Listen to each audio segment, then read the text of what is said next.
afternoon and welcome to OJ News. Just 2 decades ago, relations between the US and Russia were so friendly that Vladimir Putin took George White Bush out to celebrate his birthday at a floating restaurant in St. Petersburg.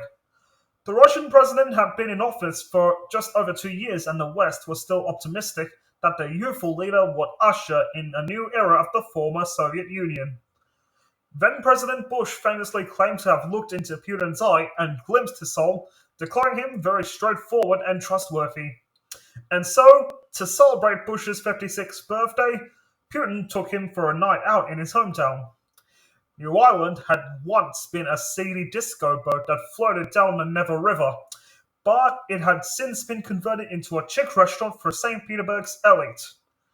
The world leaders sat with their wives Laura Bush and Lyudmila Putina eating duck liver pate, black caviar, and steak with mushrooms while the media took photographs. But there was one mysterious figure who stood behind Putin's shoulder that caught the attention of the press. The man, named Yevgeny Prigozhin, hovered behind the Russian president, personally serving him plates of food. Putin, as anyone knew, was mistrustful, especially about food and drink, the easiest way to poison someone, as the KGB well understood, The Guardian's Russia correspondent Luke Harding wrote in Shadow State. How did Prigozhin gain Putin's confidence? As he won contracts to cater lavish events for Kremlin, Prigozhin, who always made a point of personally serving the Russian leader, earned the nickname of Putin's chef. For years, he denied he was anything more than a successful entrepreneur who had cooked his way into Putin's inner circle. But there were always whispers that he was responsible for more than just the hors d'oeuvres.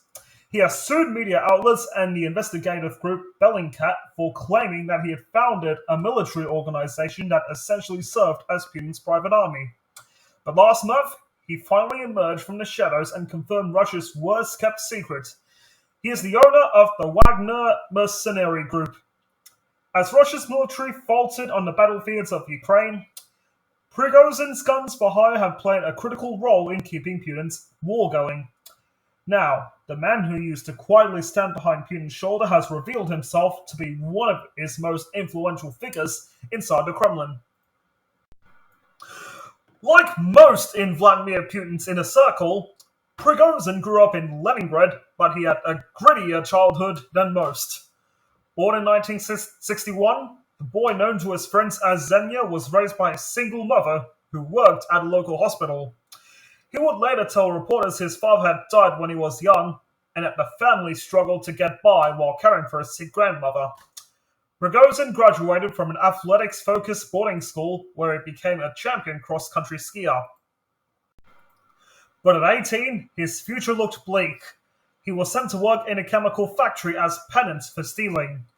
Within 2 years, he was back at it again, this time for more serious offenses. Along with accomplices, Prigozhin was accused of a spree of break-ins at apartments in Leningrad's upscale neighborhoods, lining their pockets with stolen crystal, fountain pens, a tape recorder, denim jacket, and an expensive leather steering wheel cover. The gang, also accused of selling jeans on the black market, were eventually arrested after they accosted a woman on the street, grabbing her by the neck and making off with her boots and earrings. Prigozhin was convicted of robbery, theft, fraud, and was sentenced to 12 years in a high-security prison camp. By the time he was released from the Gulag in 1990, he re-entered an entirely different world. As the Soviet Union crumbled around him, Prigozhin returned to his roots in what was now St. Petersburg and found a lucrative new career path. After setting up a humble hot dog stand, Prigozhin swiftly expanded his food empire through a series of restaurants, private supermarkets, and catering services. It was at one of Prigozhin's more elite establishments, New Ireland, that his first meeting with Vladimir Putin is said to have taken place. A year before the birthday dinner for George Bush, Putin brought his French counterpart to sample the local fare. They were reportedly served by the owner himself. Vladimir Putin saw how I built up my business from nothing. He saw how I wasn't above serving two crowned heads. They were my guests, after all, Prigozhin said in an interview with St Petersburg magazine Gorod 812. Around 2013, Prigozhin established a new venture called the Internet Research Agency, or IRA for short. Funded through Concord Catering and a similarly named management consultancy company, IRA employed hundreds of young Russians to create fake personas promoting the Kremlin's agenda. From a little office in St. Petersburg, Prigozhin's dedicated troll farm would work around the clock, flooding social media and comment sections of Western newspapers with pro-Putin messages and political posts about Ukraine.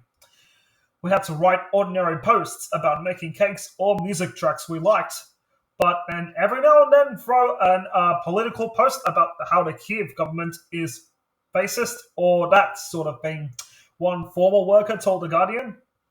But Prigozhin's online army would eventually turn their attention further afield to the upcoming US election. And it was this criminal misadventure that landed Prigozhin on the FBI's most wanted list. In the US State Department's view, their actions threaten stability, good governance, and respect for human rights. Wagner mercenaries have also been accused of committing rapes and robberies against civilians in the Central African Republic, according to the United Nations. Prigozhin, despite having no military or Secret Service background, is believed to have profited from Wagner operations abroad. In 2016, Wagner managed to secure a cut of the profits from oil and gas fields it seized and protected from the Islamic State group. This income stream later became essential when Prigozhin fell out with Defense Minister Sergei Shoigu over who should claim credit for military successes in Syria, according to the Carnegie Endowment for International Peace. Wagner's military funding and contracts suddenly dried up, though the Kremlin's reliance on the group has never completely faded. Prigozhin can fulfill any task for Putin, ranging from fighting the opposition to sending the mercenaries to Syria. Lyubov Sabol of the Anti-Corruption Foundation told the New York Times, "He serves certain interests in certain spheres, and Putin trusts him.